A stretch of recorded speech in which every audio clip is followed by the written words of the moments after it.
Welcome back guys to another video. Today I'll be covering all the basic game mechanics in Demon Soul Simulator. Let's get started. So the first game mechanic I'll be showing you is the dispatch system. So you see if you have an epic, no matter like what character you use like dispatch, it's basically like a win for you since like you can get some legendaries and mythics and then eternal. So for epics, as you can see, 24% chance legendary, 56% epic, and then souls are for all of this. I'm pretty sure souls are guaranteed, which is why they don't have a percent. So for mythic, you have a 0.6 chance of getting an eternal, and then as you can see, like the higher the rarity, the better the chance for a mythic piece. So you just want to hear a character dispatch. It's every 30 minutes. Even if you exit the game and come back, the timer will still be going down. So that's an easy way to get your pieces. So the next game mechanic I will be explaining is gold. So essentially, gold is what you use to get summons to get the fragments for your characters, and is very vital. So one way you can get them is through raids.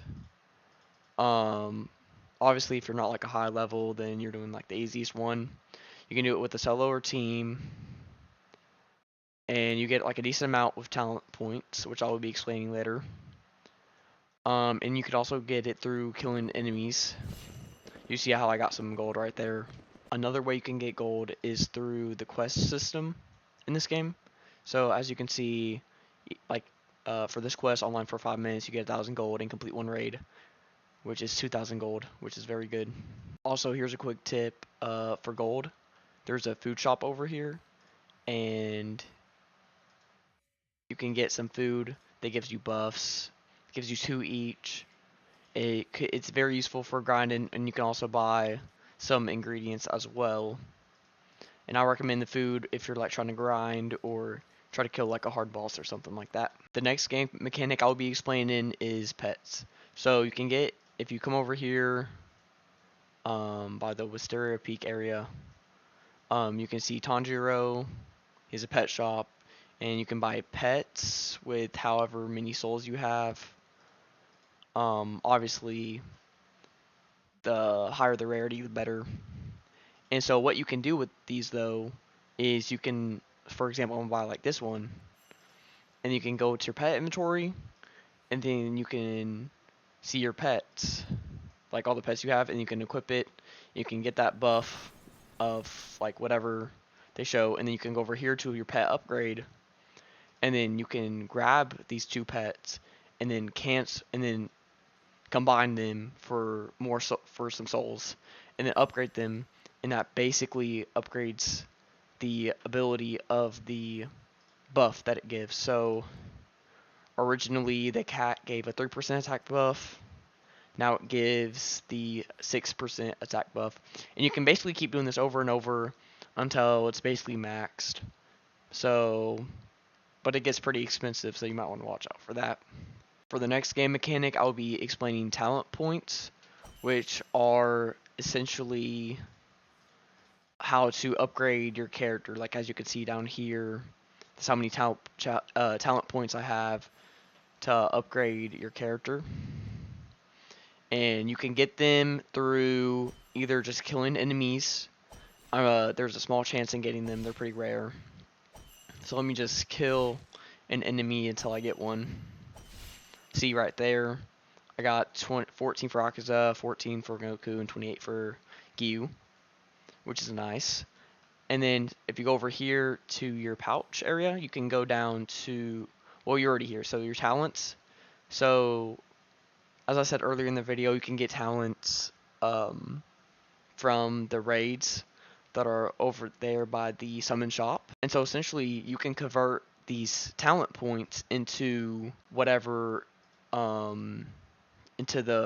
whatever breathing or demon style your character has. So example for Gyu, he has 879, but if I hit transform, I can choose how much I want him to have.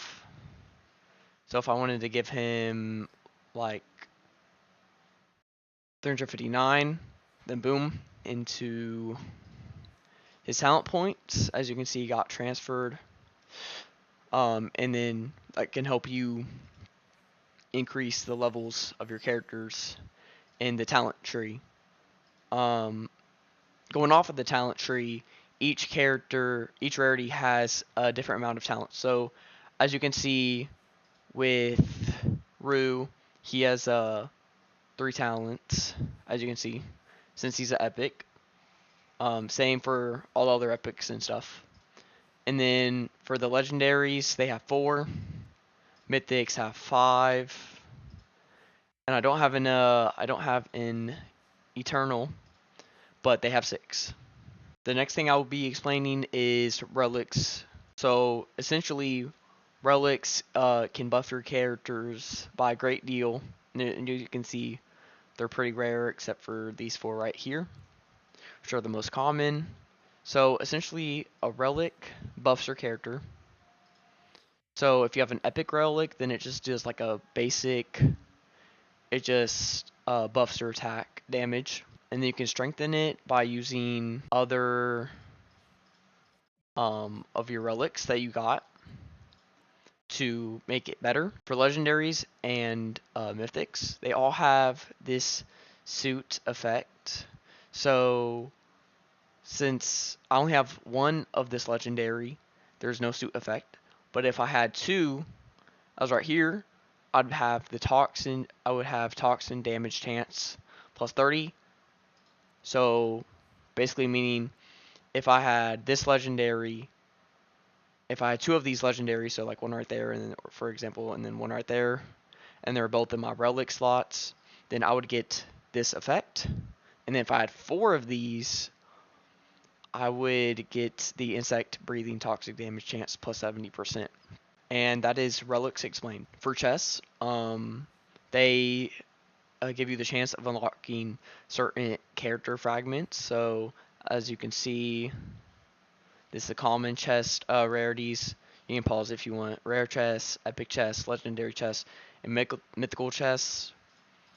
I suggest the best way to get these chests is you can either go through the Mugen City boss raid. So I'm pretty sure if you just participate in it, you get 45 of rare chests, which is pretty good. And then another way is through the leaderboard. So just go on the Mugen train, try to get as highest cabin you can, and then hopefully you get into the top 3, which rank 1 rewards you 3, rank 2 rewards you 2, and 3 rewards you 1.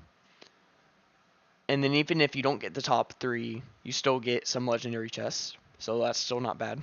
So that's the easy way to get the mythic character fragments and the eternal mythical fragments. Another way to get chests is through the quest system I mentioned earlier. As you can see, complete 1 cabin in the infinite train, which is this thing right there. You can get 10 rare chests and then complete the boss fight, which was the Mugen City that I mentioned earlier. And then complete all 4 of these, and 4 of these daily missions, and you get the legendary chest. The next game mechanic I'll be explaining is souls. So essentially with souls, you can buy clothes with this. So these clothes can give you buffs, as you can see on the side. And it's probably the most useful thing in the game because the buffs are like really good. And the next thing, this is related to gold, is the black market. So basically you get 5 slots, and if you don't like whatever you got, you can hit the reroll. As you can see, the amount of souls increases 10 times after each reroll. For some bonus tips, in the top right of your screen, for some bonus things, in the top right of your screen, you have a wheel that you can spin every day. And you can get some pretty good items, mythical chests, and Zenitsu. The next thing is the friend bonus. So if you didn't know, If you have friends in your game, you get bonuses. So level 1, move speed, level 2, soul drop, 3, soul drop, and it just keeps on increasing. So it's very beneficial to have your friends in the game. I also want to mention with souls that, so you see I have 2 million right here. You can transfer them into XP crystals that you can then use to level up your character. But if you don't want to use the XP crystals to level up your character, you can just kill demons. That's another good way. That's the end of the video. I hope you guys enjoyed. Peace out.